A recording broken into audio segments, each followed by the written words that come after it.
Hello everyone! Nagluto ako ngayon ng talong with minced pork at mushroom in sauce. Guys, ang preparation. Ang minced pork, naglagay na ako dyan ng oyster sauce, light soy sauce, nilagyan ko siya ng spring onion, at syempre may pampalasa akong nilagay dyan. Na-mix na ang aking minced pork. Ngayon naman guys, ito ang isang talong. Isa lang talaga guys ang binili ko kasi kasya na yan sa amin. Huhugasan ko muna at saka ko siya slice.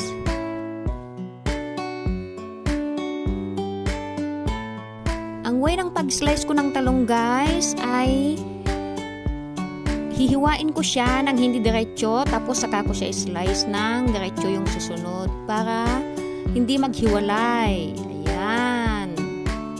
Kasi dyan guys, ang minced pork ipapalaman ko dyan sa talong. Ayan, hiwa-hiwa, hiwa-hiwa, bibilisan ng konti kasi it's time to cook. Na nga guys, nag-start na akong mag-stuff ng minced pork sa talong. Ayan guys, ang purpose ng hindi ko paghiwa diretso para ganyan ang style niya. Ipapalaman ang minced pork na na-marinate dyan sa talong. Ayan. Siyempre, hindi ko na na-video lahat yung sa una kasi sobrang haba na guys ng aking video. So, ayan na guys, sa pinakalas na yan, pag-stuff ko ng minced pork sa may talong. Ayan.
Ayan na guys, natapos din for how many hours? Uy, joke lang, how many hours talaga. Natapos na ang pag-stuff ko ng minced pork sa talong. At eto naman ang aking stick mushroom. Yan, hugasan ko yan guys at hiwa-hiwalayin pang base ko sa mushroom. Eto nga guys, gumawa na din ako ng sauce. Ayan, naglagay ako ng oyster sauce, abalone sauce, naglagay ako ng pampalasa, naglagyan ko din yan ng corn flour at syempre ang light soy sauce. Ayan, mix lang yan guys, mekos lang yan. Tapos mag-a-add ako dyan ng sesame oil. Lasa din dyan guys para mas masarap ang ating sauce para sa stuffed eggplant natin. At ito na guys, magsimula na akong magprito. Ayan, may spring onion na tayo.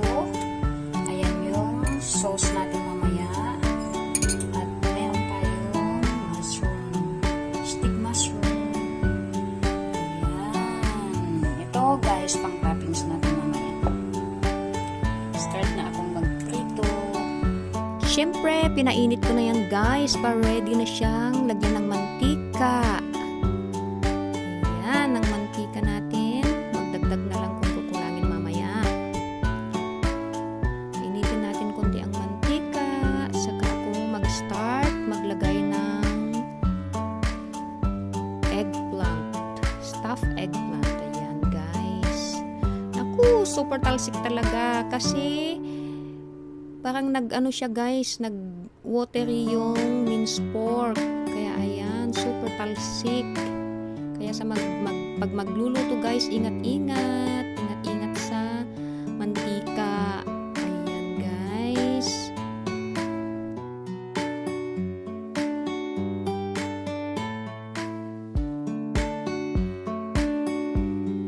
Ayan, wait lang natin maluto yung sa kabila, saka natin ibabaliktad yan mamaya guys. Pag once na nag-brown na ang talong, pwede na yan ibaliktad. Bango-bango.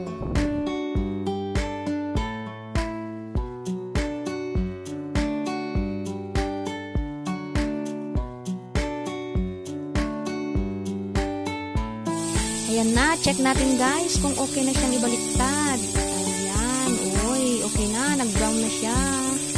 Babaliktad na natin lahat. At syempre, ganyan din ang magiging itsura sa kabila after. Ayan, balikta rin. Super talsik talaga guys. Ayan, yung mantika. Ayan, yummy. Sarap-sarap na ng itsura. Hindi pa natatapos pero masarap na siya. Ayan guys. Cooking sa mga nagluluto.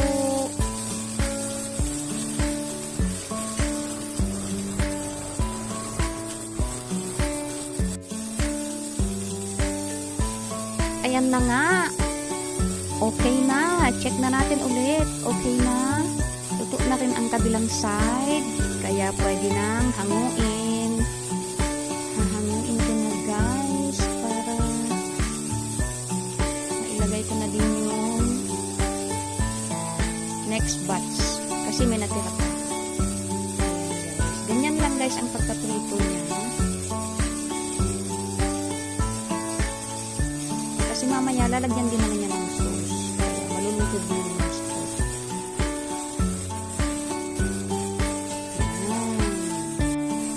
Yan na ang ating talong.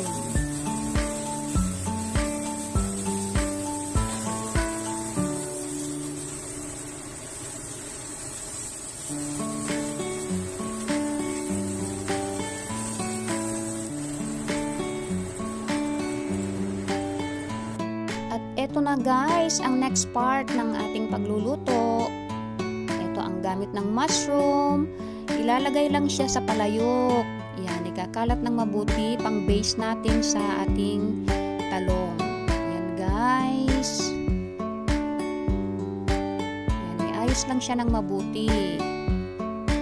Tapos, ipapaibabaw ko dyan ang naprito ng talong. Salansan lang ng maayos ang talong. Ayan guys.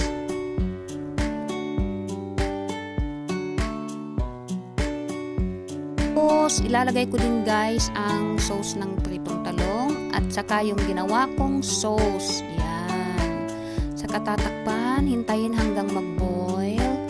Ayan guys, kumulo na. Kailangan yan pakuluan guys hanggang sa mag-thicken yung sauce niya.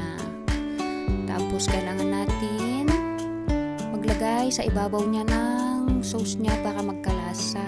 Ayan. Gumamit tayo guys ng kutsara. Ayan.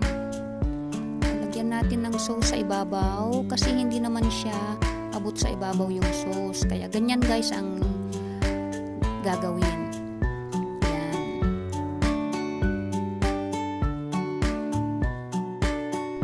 Ayan na nga, nagtikan na yung sauce niya, malapot na yung sauce. Ayan guys. Malapot na yung sauce, pwede nang ilagay ang toppings niya na spring onion. Ayan, yan na yung last part niya.